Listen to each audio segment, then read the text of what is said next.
Kapitolyo, Kapitolyo! Biyaheng Kapitolyo, ang programa ng bawat Batanggenyo. Biyaheng Kapitolyo, mapapakinggan ang mga napapanahong balita. Biyaheng Kapitolyo, mga kaganapan sa loob at labas ng lalawigan ng Batangas. Biyaheng Kapitolyo, tatalakay sa mga proyekto ng ating pamahalaang panlalawigan, health, education, livelihood, protection of the environment, life and property. Biyaheng Kapitolyo.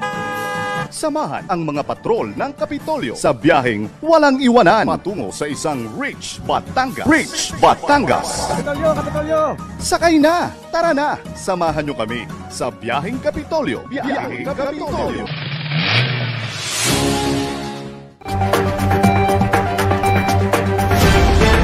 Ayan, magandang umaga, Southern Luzon.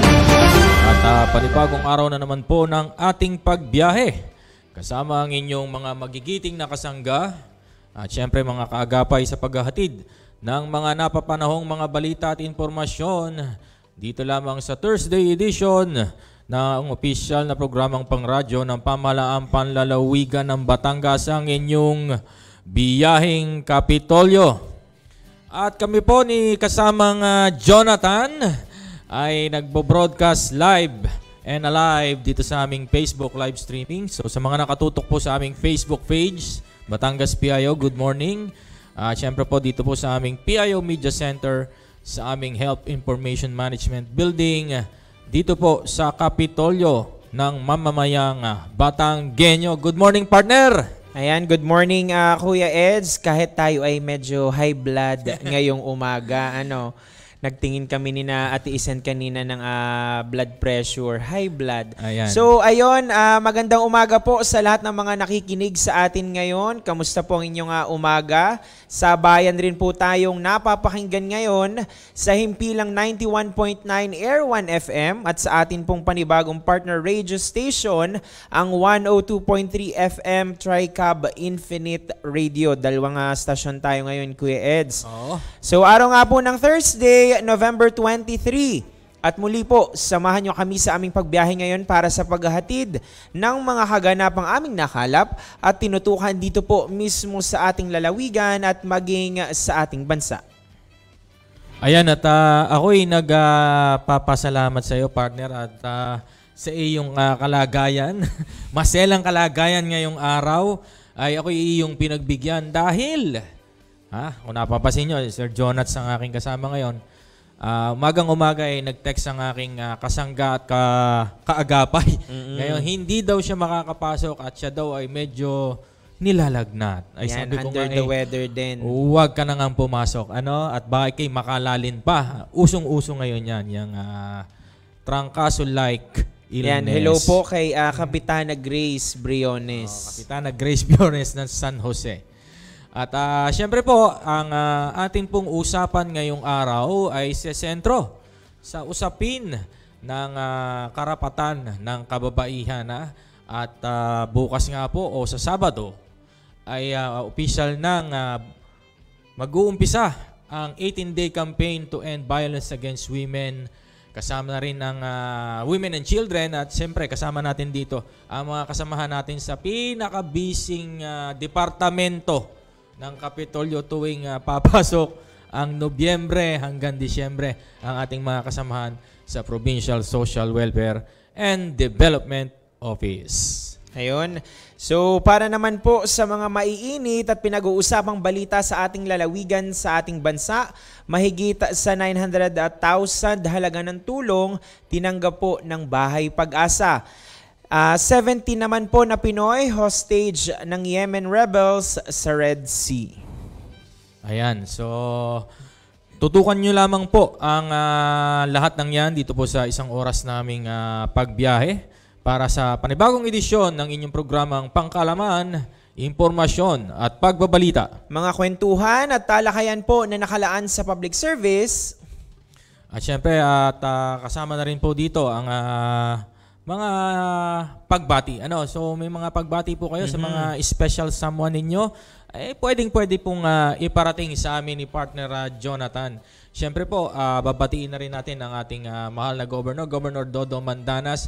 At siyempre po, sa lahat ng mga kasamahan niyang naglilingkod sa mamamayang Batanggenyo ngayong araw. Siyempre, ang ating administrator, Sir Willie Racelis, kung saan, alam mo naman, kapitbahay lang natin ang kanyang Kapitbahay natin. tanggapan. At sa lahat na po ng mga kasama naming staff at researcher dito sa Provincial Information Office, sa panguna po ng aming hepe, Ma'am Abel Bihasa. Ayan, good morning po. Siyempre, sa lahat ng mga pumasok ngayong Webes sa Kapitolyo, magandang umaga po sa inyong lahat. At speaking nga po ng pagbate, syempre babatiin din natin na Kuya Eds ang ating mga kasamahan dyan sa Sangguniang Panlalawigan.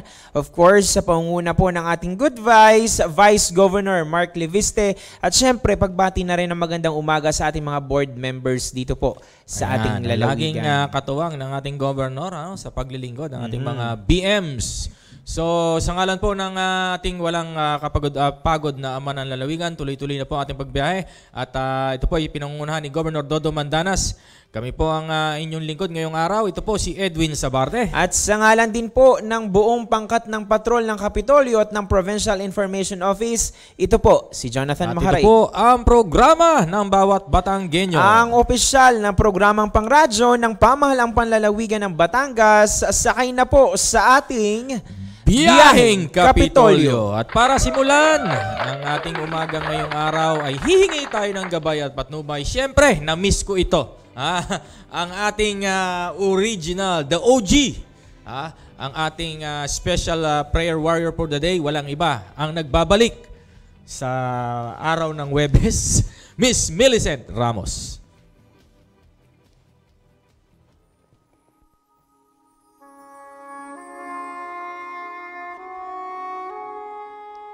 Panalangin para wakasan ang karahasan laban sa kababaihan.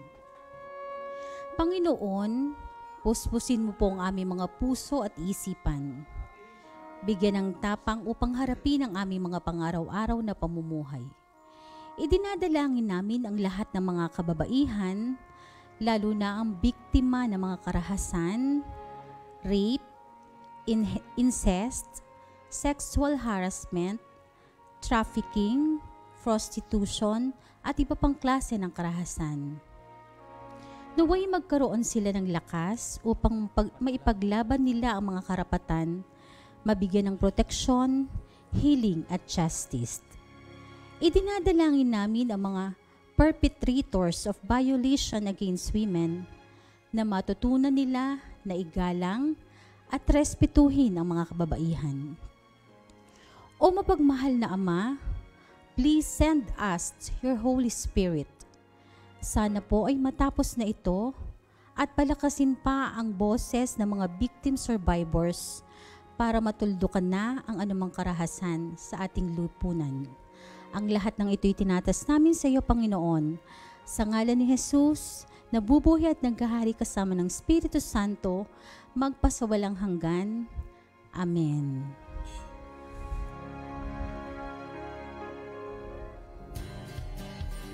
Ayan, maraming salamat sa iyo kasamang Millicent at talagang muling kang nagbalik ka. Yes, amen. Dito sa Webes kasi pambiyernes na to. Alam niyo mga kasama, napakahalaga nitong usapan nating umaga ngayon kasi ever since yata nung naunahang panahon ay dumadanas na ng inequality, karahasan itong mga kababaihan.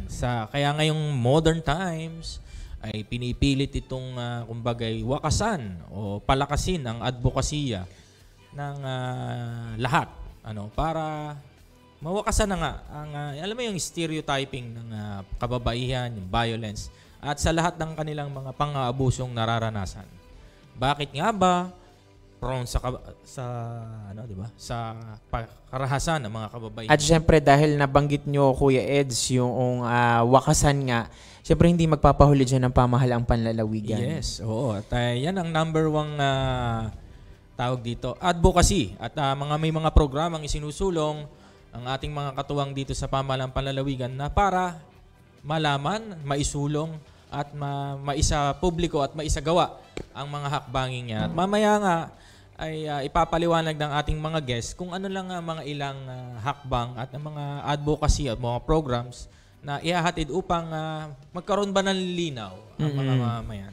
Kasi marami kasing mga pangyayari na parang normal ba na saktan ang mga babae dahil sila ba ay mahina? Pero hindi naman. Dahil karamihan ng mga babae ngayon, tulad ng mga kasamahan natin dito sa tanggapan, ay halos ay kababaihan. Ano?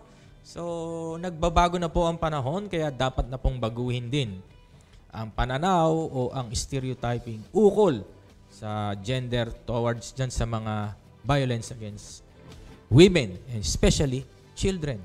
May viral na video, nabigyan ng lesson. Yun nag-post, yun yung ice cream. Ice cream video na kumakalat na, yun na nga, child abuse yata yung ikinaso doon sa nag-post. So, maging aral po na huwag kayong kukuha na basta-basta ng video ng bata nang walang consent ng parents at baka, alam nyo na, maganda man o masama ang intensyon, pag hindi kayo nagkaintindihan, maaaring ganyan na mangyari. So, babati ba yung kasama natin? Oy, kasamang Gian. Ayan, Ayan, kasama po natin ngayong araw, syempre, ang ikatlong miyembro ng aming pangkat ngayong pagbiyahe namin ngayong Huwebes. Walang iba ang aming kasamahan, ang aming director ngayong araw, si Gian Marco. Good morning sa iyo, Gian.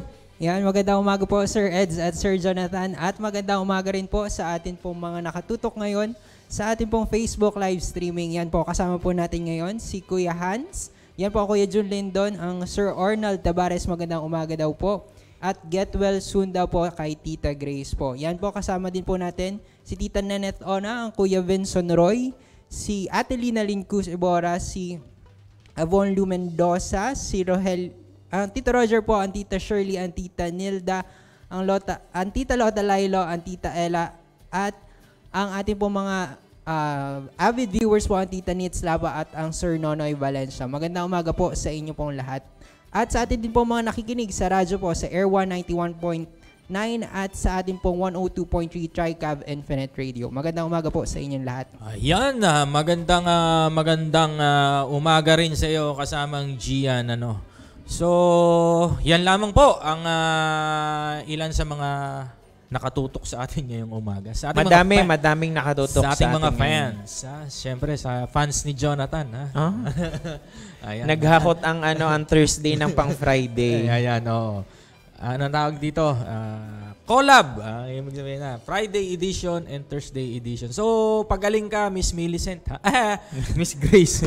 Ayan, masyado na akong na-miss ko si Millicent. Kay Kapitana Grace, magpagaling ka at a-attend pa tayo ng Grand Pailaw ng Paskuhan dito sa Kapitolyo. Mamimiss ng studyong ito ang kasuotan lagi ni Tita Grace. Ang OOTD lagi ni Tita Grace. OOTD. So, pag Huwebes. So, ayan. Ang oras po mga kaibigan, ayon sa ating orasan, 9:43 in the morning sa buong Kapuluan. So, dahil dyan, kami po muna ay pansamantalang magbe-break. At ihahatid namin ang ilang mga mahalagang paalala. At sa aming pagbabalik, hatid na namin ang paksang usapan natin ngayong araw ng Huwebes. Huwag po kayong bibitiw. Magbabalik po ang inyong biyaheng Kapitolyo. Simpleng tips para sa malusog na pangangatawan. Kumain ng 5 hanggang 6 na small meals kada araw. Karamihan sa mga nutritionist ay inirekomenda ang ganitong dami ng pagkain. Sa ganitong paraan ay mababawasan ng bigla ang pagtaas ng sugar sa katawan at pag-iwas sa pagkain ng madami dahil sa gutom. Uminom ng 8 hanggang 10 baso ng tubig. Ang pag-inom ng tubig ay maaaring makapigil sa pagkakaroon ng kidney infections, kidney stones, migraine, constipation at wrinkles. Nakapagpapalambot at nakapagpapagana din ito ng balat. Matulog ng 7 hanggang 8 oras kada araw. Ang pagtulog at pagpapahinga ay nakapagpapataas ng energy ng katawan. Umakyat ng 1 hanggang 2 baitang na hagdan bilang exercise. Nakakabuti ang pag-ehersisyo para sa ating puso at kasukasuan. Ang katamtamang pag-ehersisyo ay makakapigil sa diabetes at pagiging obese.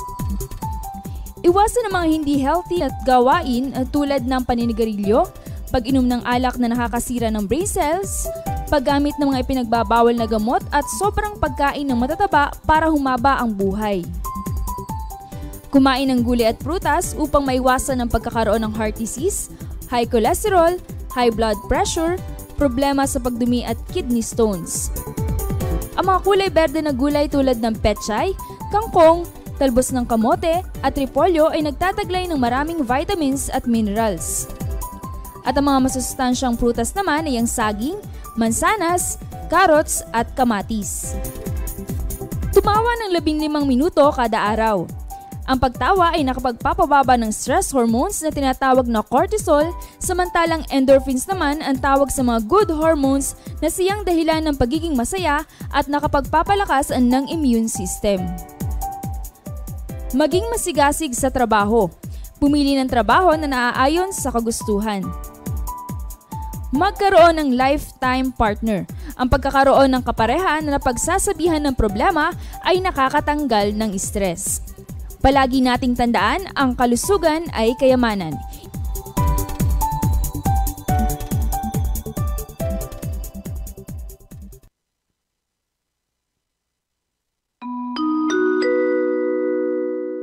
Public Health Advisory. Volcanic Smog Alert. Mga anak, maghanda tayo ha. May paparating daw na malakas na bagyo dito sa ating lugar. Nay, natatakot po ako. Ang bagyo o tropical storm ay malakas na hangin. Ito ay kalimitang may kasamang malakas at tumatagal na pagulan at malakas na kidlat. Paano nga ba maiiwasan ang sakuna sa panahong ito? Una, ugaliing makinig sa radyo, TV, internet at iba pang media channel na anunsyo ng public storm warning signal. Pangalawa, itali ang bubong at kung ano pang maaaring liparin ng hangin. Putulin ang mga sanga ng puno na maaaring bumagsak. Pangatlo, manatili sa loob ng bahay kung malakas ang hangin at ulan. Lumikas patungo sa evacuation center kung may babala mula sa kapitan o DRRMO. Maging listo, sa kamay mo nakasalalay ang kaligtasan mo. Ito ay hatid sa inyo ng Batangas Provincial Disaster Risk Reduction and Management Council at ng himpilang ito. Kapitolyo!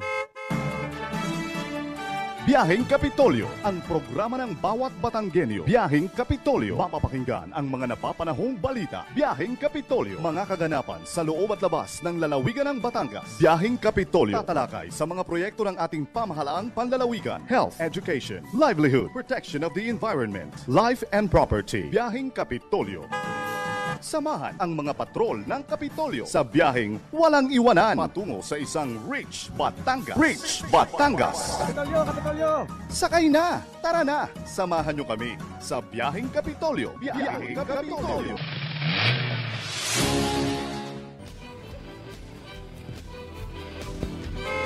Kapitolyo! Ayan at muli pong nagbabalik ang inyong biyaheng Kapitolyo at dahil nga tulad ng nasabi ko kanina at naipaliwanag, magsisimula na po ang official na 18-day campaign to end violence against women. So, at para po, tulungan tayo na mas maunawaan pa ang kampanyang ito na inilunsad ng ating pamahalaan. Makakasama po natin ngayong araw sa ating Thursday Talk. Ngayong umaga, walang iba ang ating mga kaibigan, ang ating mga tita sa Provincial Social Welfare and Development Office. Walang iba kundi si Ma'am Eva Murillo, also known as Tita Obang, at si Ma'am Ethel Luistro. Sila po ang ating mga Social Welfare Development Officer ng tanggapan ng PSWD. Good morning po sa inyo, Tita Eva, Tita Ethel. Good morning po. Good morning sa inyo. Ayan, at tulad nga po ng ating paulit-ulit na sinasabi na ang kampanya laban sa violence against women and children ay talaga namang, hindi lang naman talaga ngayong Nobyembre. Ito po ay buong taon, pero syempre, mayroon tayong panahon para i-highlight talaga at ibigay ang mensahe. Kumbaga, itong buwan ng Nobyembre ang napili. So, bago tayo magtanungan, siyempre, pababatiin ko muna kayong dalawa ngayong umaga. Magandang umaga po sa ating lahat, kay Sir Edwin at kay Sir Jonas. Ayan. And of course, ang ating Provincial Government Assistant Department Ayan. ng PSWDO, si Ma'am Ethel Luis. Ayan. Good morning po, Tita Ethel. Ayan, bati muna po kayo. Good morning sa inyo, Sir Edwin, Jonas, at syempre sa aking kasamahan sa aming tanggapan, kay Miss Eva, Sa lahat ng staff po ng PIO, magandang umaga po sa inyo. Ayan, And syempre, pinapasalamatan natin sila Kuya Eds dahil tayo pinaunlakan ngayong umaga. And of course, ang ating si Ma'am Flor La Chica dahil pinahiram sa atin ang dalawa sa kanila sa PSWDO. Si Tita Flor. Actually, nag-meeting sila, iniwanan namin sila. Ayun. Actually, kasama Jonas, itong si Tita Eva ay talagang 2 weeks ko pang binigyan ng heads up. Sabi ko, inaawitan ko na. Dahil kasabay ito nung last 2 weeks ago yata. Si Ma'am Jo ay naman, ukol naman sa ating Children's Month. So, magkakasabay ito no? So, kaya ito, Violence Against Women and Their Children. Yan, isang pisa na tuloy-tuloy na nga. So, dahil ang paksa natin ngayon ay yung 18-day campaign. Ano po ba itong 18-day campaign to end violence against women o yung BAW? Ayan. Sir Edwin. Siguro simulan natin sa history talaga. Ayan, oo, syempre. Oo, para maunawaan ng ating tagapakinig at lahat ng nanonood via Facebook Live, ang atin pong dating Pangulong Presidente, Gloria Macapagal Arroyo, ay nag-sign ng isang proklamasyon, 1172, kung hindi po ako series of 2006 pa. At ito po'y declaring November 25 to December 12 of every year as the 18-day campaign to end violence against women or VOW. At hindi lang po yan. Meron din po tayong Republic Act number 10398 declaring November 25 of every year as the National Consciousness Day for the elimination of violence against women and their children. Ayun. So, dahil nga po, ito ay magsisimula na ng November 25. Ito pala ay sa Sabado na. Ayun, hanggang December 12, 18-day. So, ano po itong 18-day? Bakit 18-day? At ano po ba mga paghahanda na ng ating pamahalaang panlalawigan upang kung baga tingnan itong obserbasyon na ito? Dahil nung isang taon, ay tandang-tanda ko po, ginanap namin ito sa isang mall. City, Batangas. Kung saan lahat ng participants ay nakilahok doon sa Walk a Mile in her shoes. Yung inyong lingkod po ay tinaray mag-high heels. Yes. Ay, naku, napakahirap. Hindi po pwede. Matatapilok ko ako. Hindi makakapasok. Hindi umubra. Hindi umubra. So, ang ginawa ko ay nanghiram ako ng flats. Ayan. Pero nakakatuwa yung ginawa namin. Pero yung mga kasama naming mga taga PNP ay talagang game sila nung araw. Imagine niyo yung napakahirap nga palang mag high heels, lalo na yung marmol o yung mga tulad ng madudula. Ay talagang imagine niyo yung ibang babae, nagtatrabaho sila na naka-high heels. Yes, nakatayo. Yung mga sales representative. Ay ako tumayo lang ng 3 minuto ay mahirap. So ganon. So ma'am, ano po yung nakalatag nating programa? Bukod po sa mamaya i-explain ni Miss Ethel ang ating 18-day campaign, yung observance ng ating 18-day campaign, mas maganda po sigurong malaman nila bakit despite significant and continuing efforts ng ating gobyerno ay patuloy pa rin ang karahasan sa mga kababaihan talaga. At nakita po natin talagang ito ay mukhang karamihan itinatago dahil kahihiyan ng pamilya. Yan. Tapos talagang alam nating laganap pero walang ni isang magsasalita dahil ng kahihiyan ng pamilya, etc. Yan. Kasi tapos, ano din ni ma'am parang kasi yung ibang babae, they're so private. Lalo na kung ang mananakit sa kanila ay ang kanilang katuwang o ang kanilang asawa. Yan, sir. Ayan. At dahil nga po nakita ng National Demographic Health Survey at ito po inirelease ng Philippine Statistics Authority, na nakita na 1 sa 5 mga kababaihan na may edad 15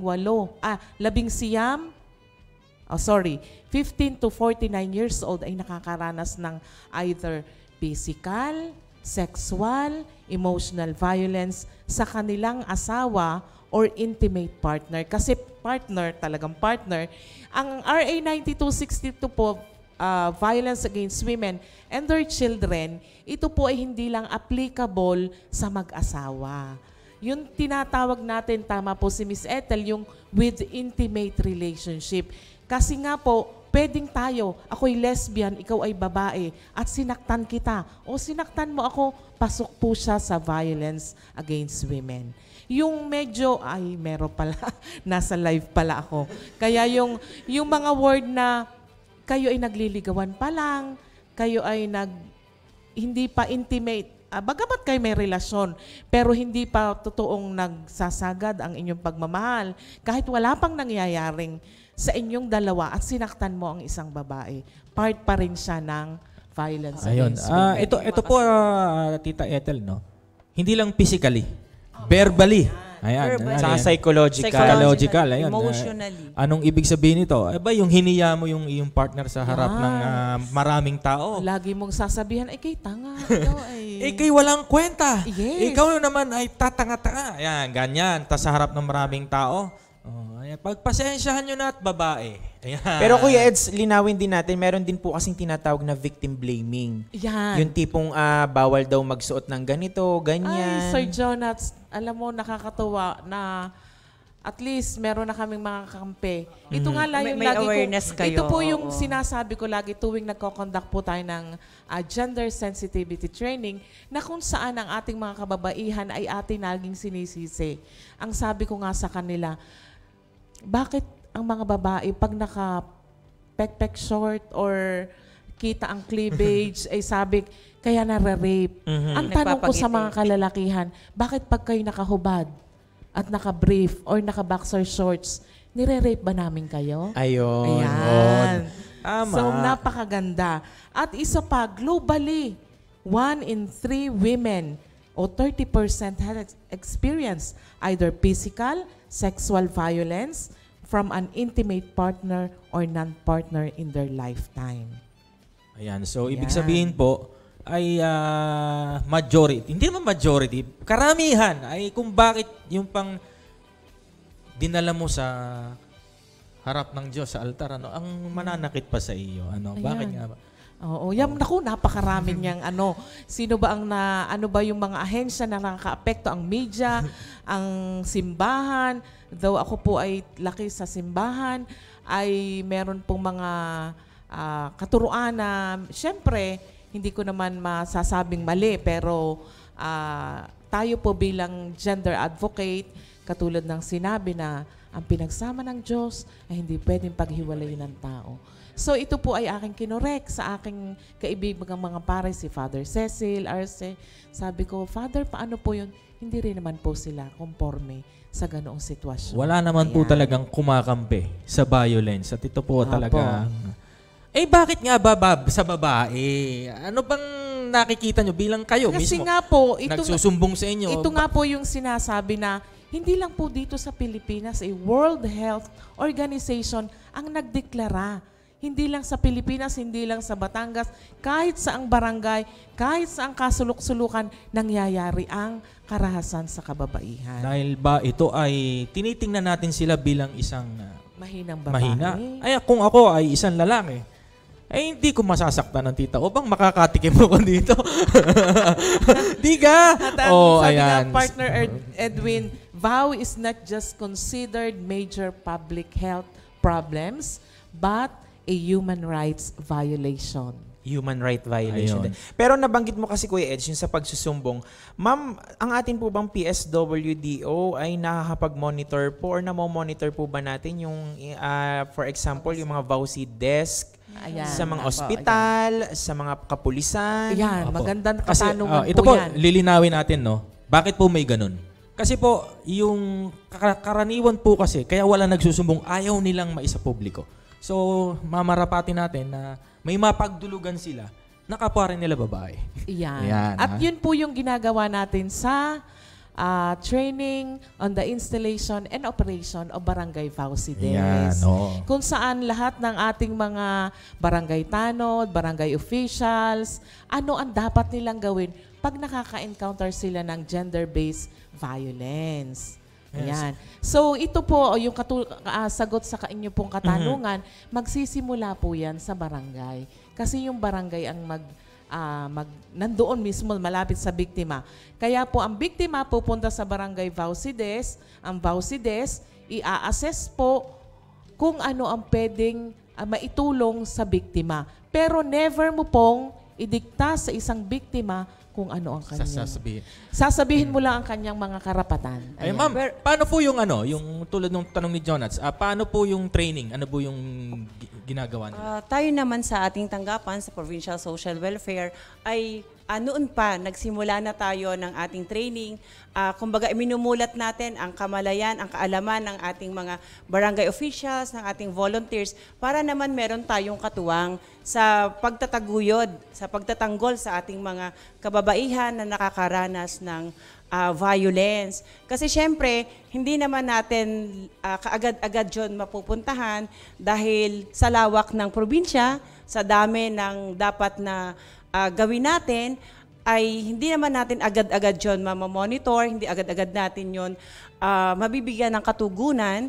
Kaya nga't ang aming tanggapan ay utay-utay na iminumulat ang kamalayan ng ating mga volunteers para naman sa ganon, sa umpisa sila na lang muna yung pupuntahan ng ating mga kababayan, mga kabarangay na nakakaranas ng violence. So kasi minsan din, pag nasa barangay, lalo na kung liblib na pook, so hindi nila alam ano ba yung talagang gagawin nila.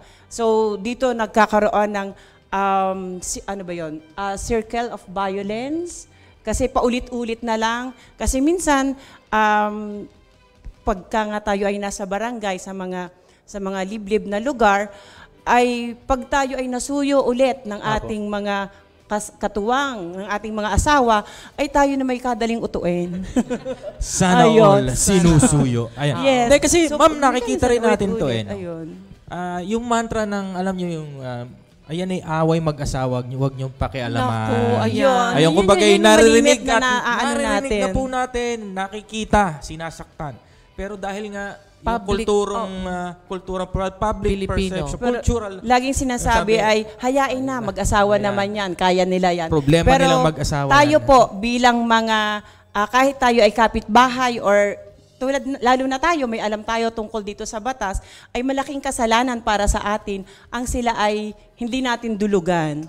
Ayan. So, ibig sabihin po nito, isinusulong na po ng PSWD yung kamalayan na once na kayo makakita, makarinig at makasaksi ng mga ganitong karahasan, ay hindi na po ito pwedeng ipagkipit, balikat na lang. Palagay ko na may makukonsensya na kuya dahil may alam mo na yung dapat mong gawin. Dapat, kung hindi man siya magsumbong, ay nakita mo, ay magbigay ka ng tip doon. Ay, si Eva ay binubugbog ng kanyang asawa doon. Ay bakit pakipupunta-puntahan nyo naman. Alam niyo po ba sa ibang bansa, lalo yung India, kasi masyadong karahasan.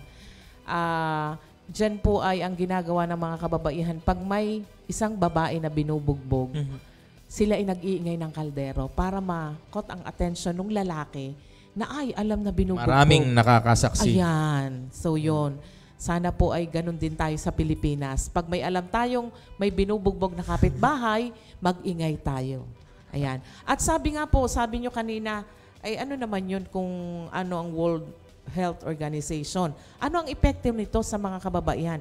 Kasi unang-una, nakaka-apekto ito sa women's attitude, behavior, and sense of self. Yung pakiramdam sa sarili. Yung limits her potential, growth, and personal development. Bakit kamo ay kung ikaw ay isang nasa opisina ay lagi kang pasapasa at di ay papasok ka, sasabihin ay kumusta ang iyong pakiramdam? Ay nabangga po ito sa sa pinto. Hindi masabi. So nakakaapekto 'yon. Ano pa? Ang kanyang kalusugan, ang kanyang safety, ang kanyang welfare. Kumbaga, risk talaga ang mga kababaihan. At isa pa, hindi lang ang impacts nito, hindi lang sa pamilya, even her community. Ayan, alam mo na, kumbaga, napakaswerte ng tulad yung dalawa. Dahil talagang, kung ako ang inyong mga katuwang sa buhay, hindi ko kayo maaaway, ay, matakot ka na.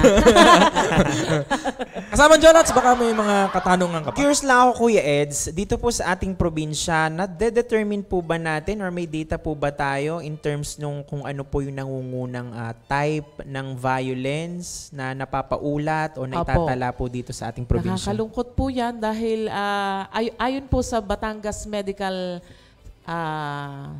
BAT-MC Center. Batangas, ano nga yun? BAT-MC.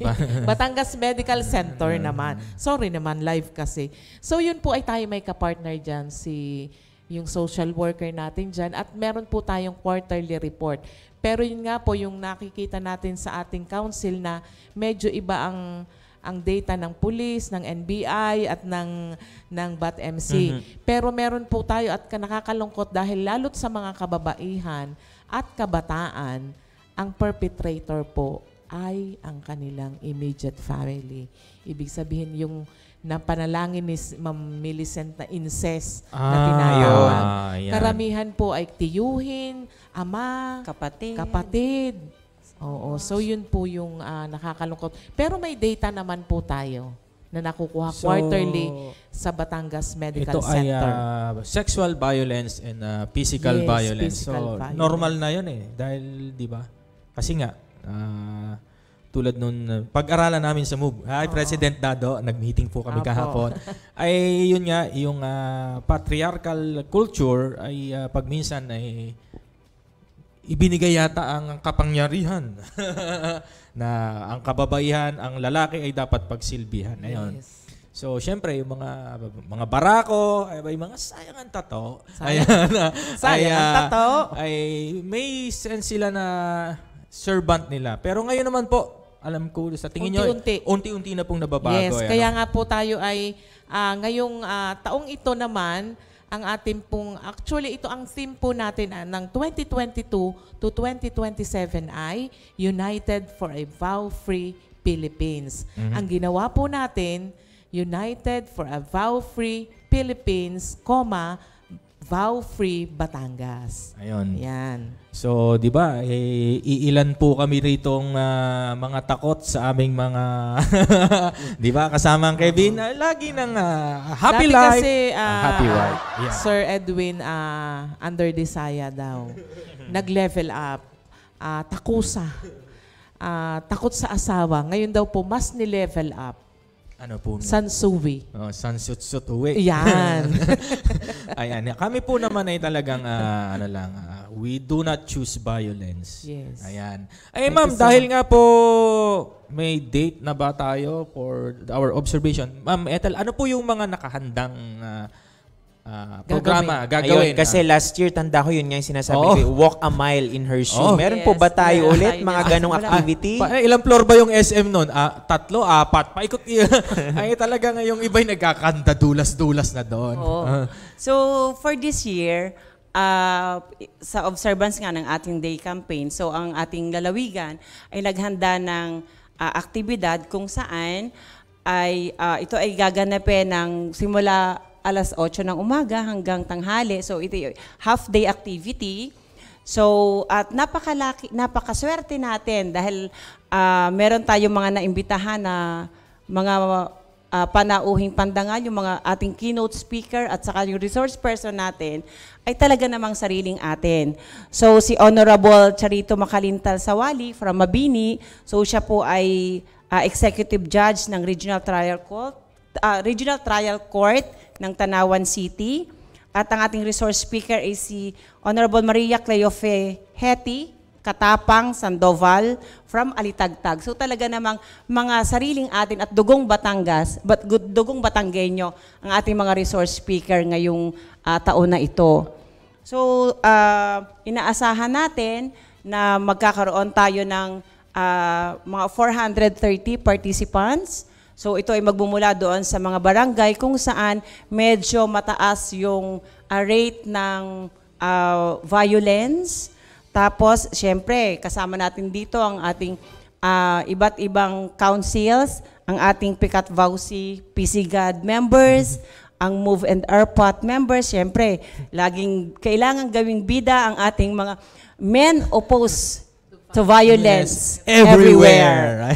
So kung saan si Sir Edwin ay Vice President. Ang President ko po, si Sir Dado. At ang mga kasamahan po namin sa MOVE ay talagang busy at talagang balak po nila, namin pala, na magtungo sa mga LGU pang ibigay at magbigay ng ilang advocacy, orientation. Ayan, bawal bastos law, Safe Spaces Act, yung RA 9262. Ayan. Oo, napakadami. Talagang sabi nga namin ganito pala. Sexual harassment. So kaalinsabay din ng ating observance to 18-day 18-day campaign ay meron tayong isinagawa na e-poster making contest in coordination with the Department of Education dito sa ating probinsya. Kung saan, out of 35 districts of DepEd, meron tayong shortlist na 17. So nag-start ito last November 15 of this year. At kahapon lang nagkaroon ng final judging sa kanilang e-poster making. So, bibigyan natin ng parangal ang mga nanalo, ang mga sumali pati. Siyempre, bibigyan natin sila ng recognition and consolation prizes sa November 28. So, ang ating first prize ay, ang ating winner, bibigyan natin ng 10,000 pesos. Ang second, bibigyan natin ng 7,000. At siyempre, ang third, bibigyan natin ng 5,000. At wala pong uuwing luhaan. Dahil siyempre, yung mga non-winners po, siyempre, nag-exert sila ng kanilang mga effort, bibigyan naman po natin sila ng consolation prize na 2,000. So, yun po. Ayun, so dahil nga magsisimula na itong 18-day campaign, dito sa pagsuporta sa violence against children, we wear blue. So, ngayong taon ay, siyempre, ang BAUSI ay choose yung kulay orange.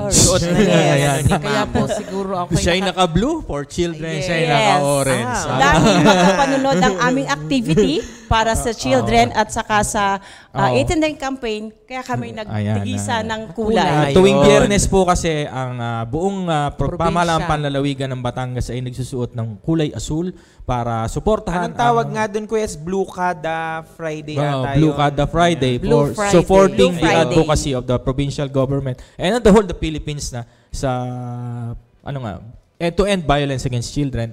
At bakit naman orange? Bakit naman orange? Ayon kay Google.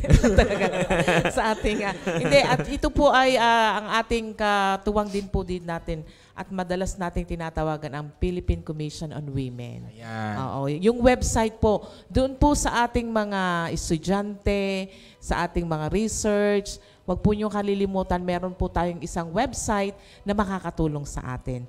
At isa po, bakit nga po orange? Kasi ang orange po ay nagre-represent ng hope and a future free from violence against women and girls. Kaya hindi lang women, pati girls. Ayan. Advocacy initiative to encourage public discourse and for disseminating the message of zero tolerance for violence. Yan. So, orange. Yan. Alam niyo naman yung kulay orange. Pag maputi, maganda.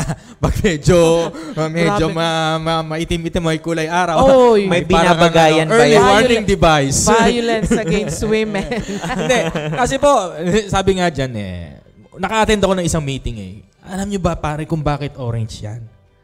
Pag sinaktan niyo ang inyong mga partner, may gumawa kayo ng kalukuhan sa mga kababaihan, orange ang isusuot nyo, may pipa sa likod. Ayan. May punto.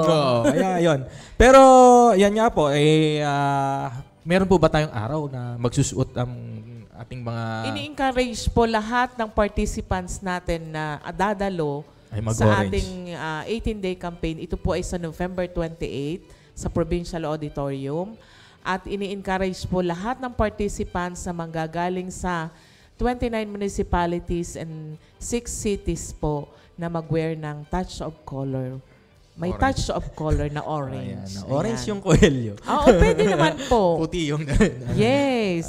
Kasi at syempre, ang ating main objective nitong 18-day campaign to end vow ay protecting the human rights of women and girls. Ayan, human rights. Ibig sabihin, yung karapatan. Total na karapatan. So, karapatang magtrabaho.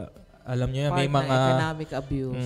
May mga bansa na hindi pwedeng magtrabaho, mag-aral o mag-drive ang mga kababaihan. So talagang it's global yung stigma ng violence Pero ito po Sir Edwin ang lagi kong sinasabi kapag nagbibigay kami ng ganitong mga pag-aaral na hindi lang babae ang biktima.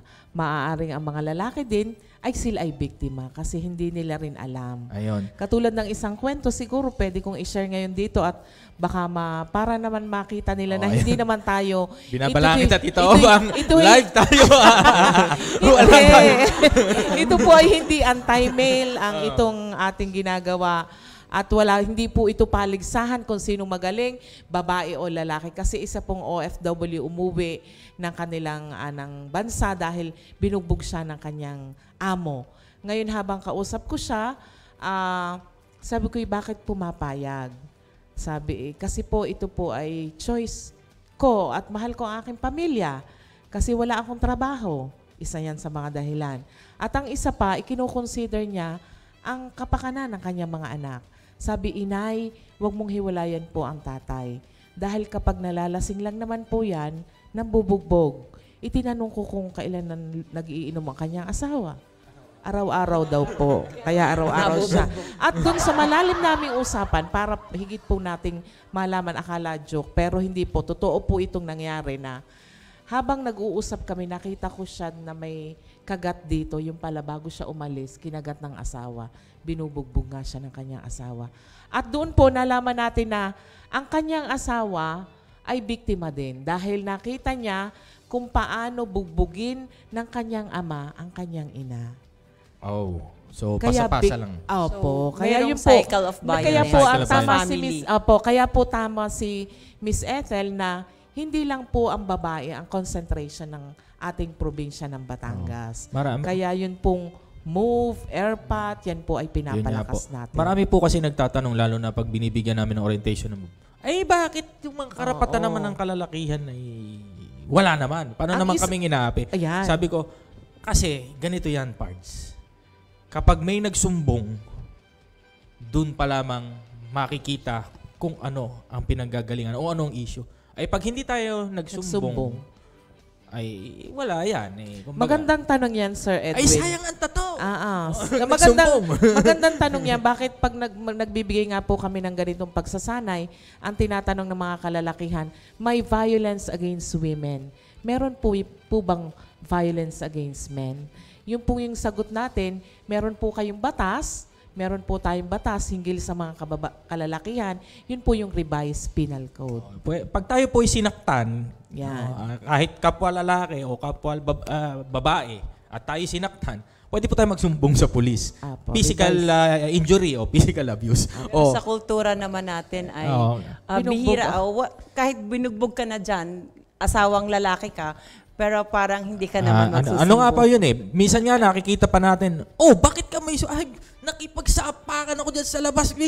Ay, proud pa. Ay, alam nyo, yun nga yung sinasabi natin yung patriarchal hierarchy o yung pagtingin sa mga lalaki ay ang hari ng tahanan ay siyempre nadala naman sa ibang konteksto. Ano po? Ayan. Sama, i-share ko lang din, Kuya Eds, November 19, International Men's Day.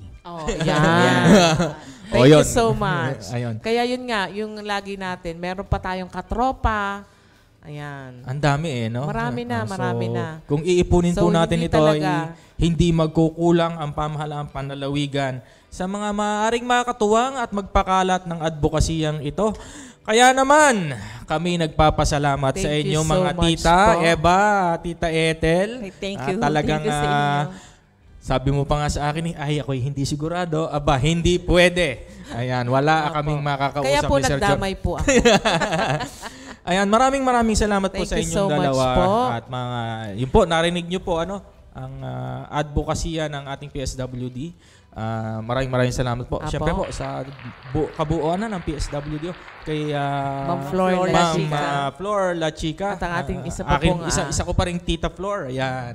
At syempre yung ating isa pa nating Provincial Government Assistant Department Head na si Miss Adele. Si Ma'am Adele. Ayan. Ayan. So, Ma'am, baka kayo Syempre, bukod po sa PSWD staff, na alam kong ngarag na tayo sa lahat ng bagay. May alay lakad. Ayun, siguro sabi niya, upcoming activities.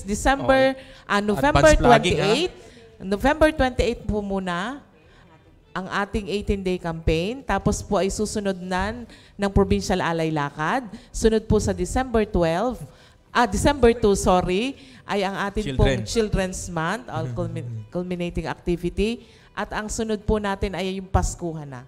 Sa December 18 po ang Child Sa Development 7, Worker. Migrants. Migrants Day. Ayan. Ang Ayan. dami niyong hinahawakan. Hindi po, masyado. At isa pa rin po yun sa human trafficking. Baka overtime na kami. Kapartner din po natin ang ating mga Department of Migrant Workers at si Attorney Tina nga po ng dating yung sa PIO ay siya pong darating na ating guest speaker. Ayan. At bago ko po makalimutan, ang Tagalinga Pangarap ng mga Paslit Center po sa pangunguna po ng ating Executive Director na si Ms. Arminda Sastrillo. Magandang umaga po sa inyo. Ayan, Ma'am Ethel. Okay, so nilahat na ni Miss Eva. Maraming salamat, Biyaheng Kapitolyo. At inaanyayahan ko po kayo na laging mag-tune in sa ating Biyaheng Kapitolyo para maging updated po tayo sa mga aktibidad sa lalawigan ng Batangas.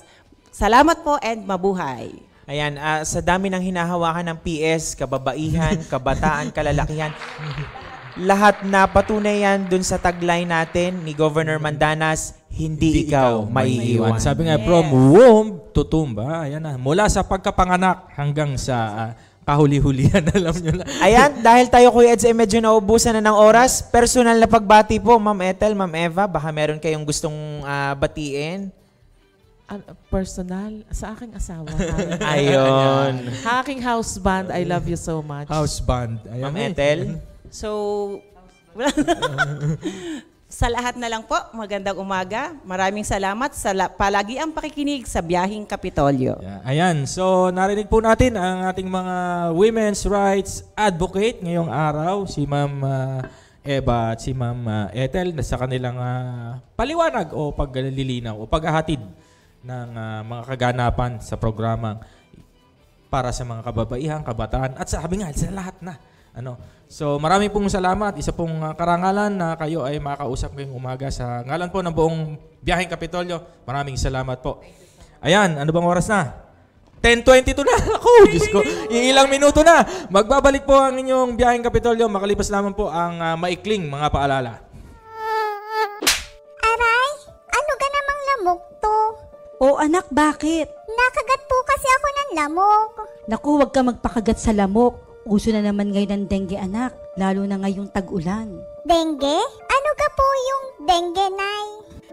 Ang dengue ay isang uri ng impeksyon na sanhi ng virus na dala ng kagat ng lamok na Aedes aegypti. Kadalasan ang may sakit na dengue ay nakararanas ng biglaang pagtaas ng lagnat, matinding sakit ng ulo, pagsakit ng kalamnan at kasukasuan, kawalan ng ganang kumain, pagduduwal at pamamantal sa balat. Kung nararanasan ang mga nasabing sintomas, kinakailangan kumonsulta na kaagad sa pinakamalapit na health center o ospital upang maiwasan ang anumang komplikasyon. Iwasan po natin ang pag-inom ng gamot na hindi nireseta ng doktor. Naagapan ng severe dengue sa agarang pagkonsulta sa doktor at kakaunti lamang sa mga nagkakadengue ang nagiging grabe o severe. Para makaiwas sa dengue, tandaan ang 4S na isinusulong ng Department of Health. Una, search and destroy breeding place.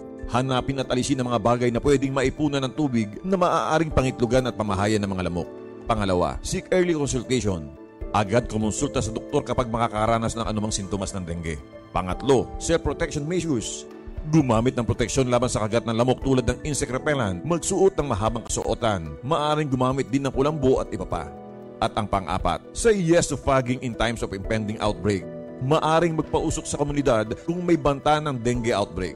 Ngayong tag-ulan, dengue ay iwasan, kaya ang 4S lagi nating tandaan. Isang paalala po mula sa pamahalaang panlalawigan ng Batangas at ng himpilang ito.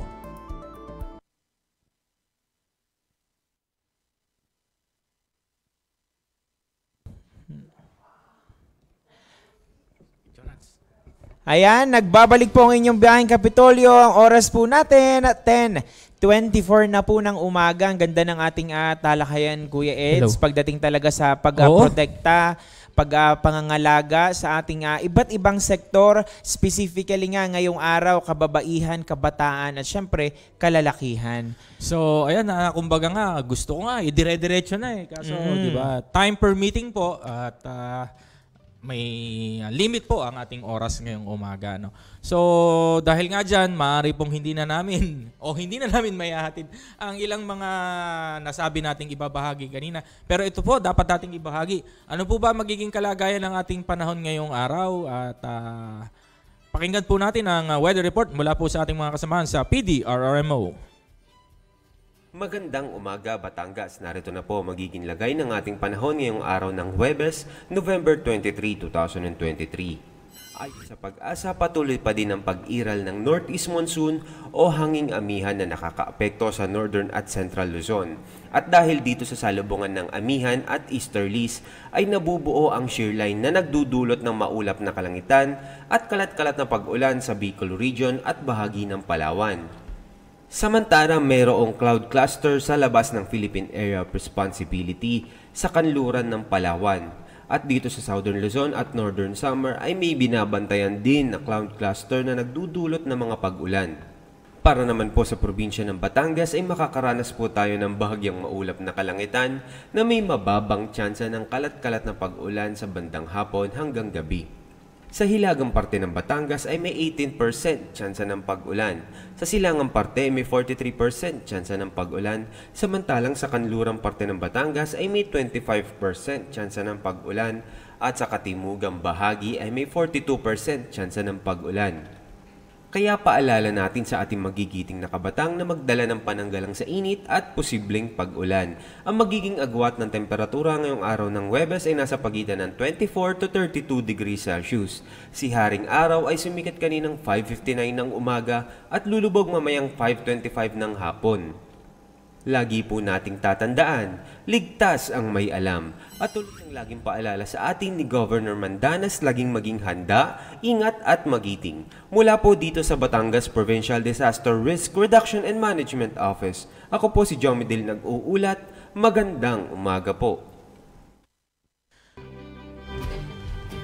Ayan, maraming salamat sa iyo, Jomidil, sa iyong pag-uulat panahon. At syempre, binabati natin ang mga kasamahan natin dyan sa PDRRMO.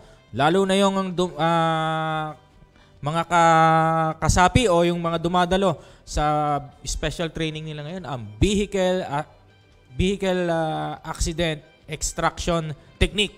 Napakahalaga niyan. Lalong-lalo na nga ang kaligtasan ng ating mga mananakay publiko. Syempre at sa mga nagmamaneho na rin. So, bago kami matapos, siyempre, babatiin namin ng happy birthday ang aming mga kasamahan dito sa Kapitolyo. Siyempre, unang-una na ang nagdiwang nung isang araw. Kailan ba yun? Nung Miyerkules. Si Sir Owen Amador. Siyempre, ang kasamahan natin dito, si Direk Lindon. Ayun, si Lindon. Ang kanyang kasamahan din, si Direk Joshua Sayaman. Sa Sabado naman, no? Si Lindon ba kahapon?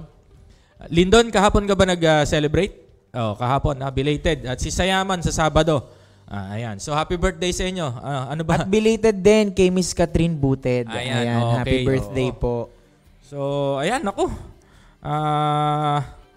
Ano pa ba? Abangan nyo po yung ating Paskuhan sa Kapitolyo. Ayan, November 25 na yan. Araw po ng Sabado. So, siguro magkita-kita tayo dyan, Kuya Eds. Oo, so kung kayo po ay free sa Sabado, around 5 o'clock onwards, maaari pong pumasyal dito sa Kapitolyo. Marami pong handog. Meron po tayong mga ilang inihandang attractions, barakahan, for young ones and not so young ones. Marami po. For all ages, meron pong inihanda ang ating si kasamang panlalawigan. Gian ata may i-announce. Gian, may mga ilang announcement. Or gusto mong batiin, napakadami nating viewers ngayong umaga, Kuya Eds. Yan po, binabati po natin po ang ating po mga nakasama ngayon pong umaga dito po sa ating Facebook live streaming. Yan po, maraming salamat po sa inyong pong pagsama sa amin. Yan po kay Miss Elaine Respeto mula po sa Barangay Halang. Magandang umaga po sa inyo. Yan po ang Sir Nonoy, ang ating pong avid viewer. Si Ate Tindamian, kasama din po natin si Maurice Mark Maranan, si Tita Marife, ang Ma'am Emma Behasa at Tenta. Yan po ang Tita Sally. Nandito rin po ang Sir RJ na pinapabati niya po ang board member Rudy Balba. Yan po. At sa lahat po na nakasama natin ngayong umaga, maging po sa ating pong mga partner radio station, maraming salamat po sa inyo pong pagtutok. At pasasalamatan na din po natin po ang ating technical team ngayong araw. Yan, kasama po natin ang Kuya June Lindon Aguda, si Kuya Christian Nandal, ang Kuya Kevin Medrano po at ang Tito Roger. Maraming salamat po sa pagtulong sa amin ngayong umaga. Los Trios Guapos. Ayan ha. So maraming salamat sa iyo kasamang Gian. So wala na po kaming oras, 10:30 na po ng umaga. Ibig sabihin po ang boundary na ang aming pagpasada ng aking kota na kami. So kami po ay gagarahin na ngayong araw at ang second half o ang pagbiyahe po kinabukasan ay ang magmamaneho naman po ay si kasamang Millicent, ang kanyang co-pilot. Kasamang Jonathan at ang co-pilot niya ay si kasamang Millicent. Kapitana Grace, magpagaling. Ayan, at magiging panauhin namin Kuya Eds mula po sa LGU ng San Juan tungkol doon sa kanilang founding anniversary at syempre yung kilalang-kilala na Lambayok Festival. Ayan, so usapang turismo naman tayo. Hakot Awards din kasi ang San Juan. Ang daming napanalunan dun sa pinuntahan ng kasama din ang mga taga-Pitikaw. Ayan. So, busy, At kumbaga patapos na ang 2023, busy pa rin. So, wala na po kaming oras. So, sa ngalan po ni Governor Hermelano Mandanas at ng buong pamalaang panlalawigan ng Batangas. Ng pamunuang makadiyos, makakalikasan at makatao, taas noo, Batanggenyo. At sa tulong po ng Panginoon at sama-samang pagkilos, tayo ay babangon sa anumang hamon at kapit kamay nating ipakikita. Likas na katangian ng bawat Batanggenyo, magiting. Ito po si Edwin Sabarte. At ito naman po si Jonathan Macaraig sa ngalan ni Kapitana Grace Briones. Kasama po ang ating patroller, Agian Marquez Camillas po. Marami pong salamat sa muling pag-antabay sa inyong mga kaagapay. Ito po muli ang inyong Biyaheng Kapitolyo. Kapitolyo! Biyaheng Kapitolyo, ang programa ng bawat Batanggenyo. Biyaheng Kapitolyo, mapapakinggan ang mga napapanahong balita. Biyaheng Kapitolyo, mga kaganapan sa loob at labas ng lalawigan ng Batangas. Biyaheng Kapitolyo, tatalakay sa mga proyekto ng ating pamahalaang panlalawigan, health, education, livelihood, protection of the environment, life and property. Biyaheng Kapitolyo. Samahan ang mga patrol ng Kapitolyo sa biyaheng walang iwanan patungo sa isang Rich Batangas. Rich Batangas! Kapitolyo! Sakay na! Tara na! Samahan nyo kami sa biyaheng Kapitolyo. Biyaheng Kapitolyo!